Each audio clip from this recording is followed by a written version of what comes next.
مذہب کارڈ تو ہمارے ہاں استعمال کیا ہی جاتا تھا، بلکہ ہے، مگر افسوس کہ اب فلسطین کارڈ بھی استعمال ہو رہا ہے۔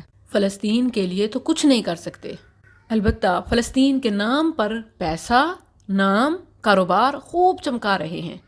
کچھ شیخ الوظائف میدان میں آئے، انہوں نے آزادی فلسطین کے لیے نت نئے وظائف، تسبیحات، مجربات، عملیات متعارف کرائے، اور عوام آنکھیں بند کر کے پیچھے چل پڑے کہ جیسے ان وظیفوں سے انہوں نے فلسطین کو فتح کر لینا ہو، بیت المقدس کو آزاد کرانا ہو۔ میں پہلے بھی بتا چکی کہ جس طرح خالی خولی بیانیوں سے آزادی فلسطین نہیں مل سکتی، بالکل اسی طرح غیر مسنون اور خود ساختہ وظائف سے بھی کچھ نہیں ہونا۔ مگر واٹس ایپ بھرے پڑے ہیں، میڈیا سائٹس پر ایسے وظیفوں کی بھرمار ہے کہ یہ پڑھ لو، وہ پڑھ لو، فلسطین آزاد ہو جائے گا، ہم اور کچھ نہیں کر سکتے، تو چلو اپنی طرف سے یہی کرتے رہیں کہ یہ تسبیح پڑھیں۔ جو قرآن و سنت سے ثابت دعائیں ہیں مظلوم کے حق میں، مسلمانوں کے حق میں، کمزوروں کے لیے، دشمنوں کے خلاف، وہ تو ضرور پڑھیں، لیکن 2 نمبریوں سے بھی آگاہ رہیں۔ کوئی اور اٹھے، انہوں نے کشکول تھاما، بلکہ کشکول بھی نہیں، ڈائریکٹ اکاؤنٹ نمبرز دیے کہ فلسطینیوں کی مالی امداد کرو۔ عوام نے آؤ دیکھا نہ تاؤ اور جوش میں آ گئے۔ قریبی، حقدار، محروم، مستحق نظر نہیں آتے، وہ جو ہمارے ارد گرد بھوک سے، روٹی کے 2 لقموں کی خاطر، صحت کے مسائل سے، تعلیم کے مسائل سے، روزگار کے مسائل کی جنگ لڑ رہے ہیں، ان کا کوئی خیال نہیں، لیکن بعید والوں کے نام پر لٹیروں کو نوازا جا رہا ہے۔ ان سب سے بھی بڑے ظالم آئے جنہوں نے ضعیف جھوٹی روایات پر اپنا لوگو لگایا اور خوب شہرت کمائی، ویورشپ بھی ملی، ارننگ بھی ہوئی، مقبولیت بھی بلے بلے۔ یہ ایک پوسٹ جو مختلف ذرائع سے مجھ تک پہنچی، اور بھلا ہو اس بہن کا کہ جس نے تصدیق چاہی، اور پھر مجھے تحقیق کا موقع ملا۔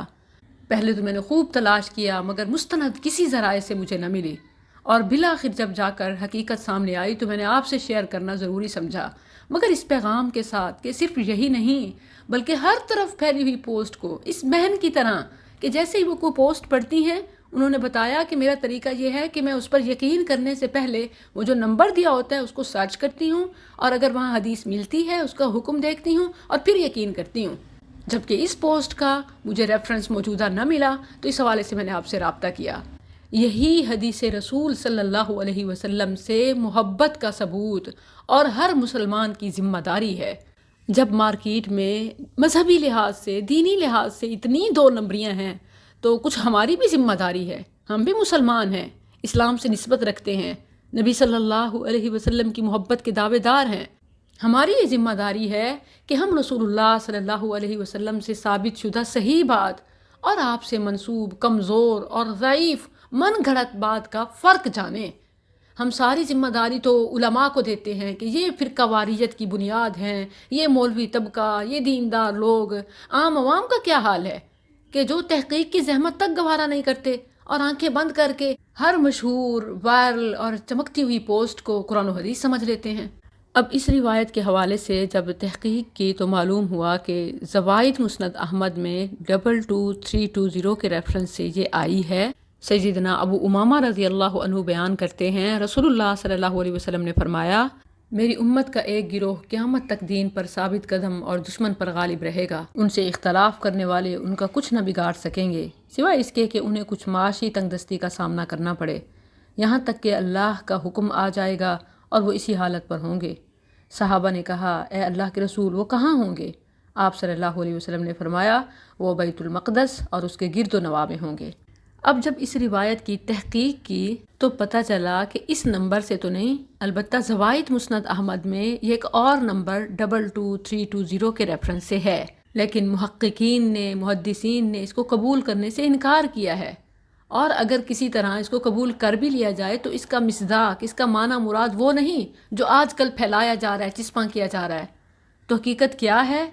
نمبر 1، اس میں ایک راوی ہے زمرہ بن ربیعہ، اس کی بعض منکر روایات ہیں اور بعض پر مطابعت نہیں ہوئی، اور اس روایت کا شمار انہی میں ہوتا ہے۔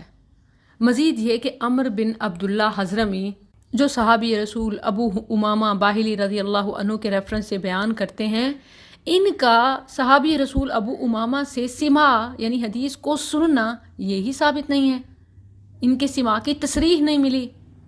اور اس روایت میں ارسال اور انقطاع کا شبہ ہے۔ پھر جمہور اہل علم کے نزدیک اس روایت میں مذکور بیت المقدس سے مراد سیدنا معاویہ رضی اللہ عنہ کے دور کا ملک شام تھا۔ اب جب کہ محل وقوع میں تبدیلیاں واقع ہو چکی ہیں تو یہ موجودہ شام نہیں ہے۔